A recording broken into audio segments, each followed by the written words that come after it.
weather app. The town of Longmeadow continues its push for a new middle school. The group is working to merge Glenbrook and Williams Middle School into a newer, updated building. Western Mass News reporter Taylor Smith spoke with the Longmeadow superintendent to discuss the latest updates and the important milestones ahead. Longmeadow's Middle School Building Committee has been hard at work for years to create a new modern building that will combine Glenbrook and Williams Middle Schools.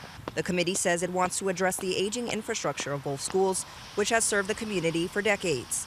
Just last week, during Longmeadow's town meeting, the middle school project received some promising news. At a recent town meeting, there was a resolution that the residents considered on the middle school project, and we were encouraged that 80% of the attendees at that town meeting basically told us to stay the course, that they were pleased with the direction of the project, and so that was a great endorsement of the work that's been done by the school building committee. These current talks of a new middle school come a little over a decade after the town opened their new, nearly $80 million high school.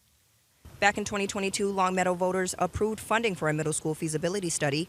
The committee is currently deep into that study now, hosting more than a dozen public hearings to discuss the project and address community concerns. It was also an opportunity for us to talk to the community about some of the strategies that we will put in place to ensure that this building really complements the neighborhood, that it blends in well with the community, and that we're creating a campus that is safe and designed for 21st century pedestrian patterns and vehicular patterns. This new facility would serve over 600 middle school students in Longmeadow. As planning continues, the community promises to keep community engagement a key focus. By next fall, we will have a full project scope and budget mapped out for residents to consider at a town meeting at that time.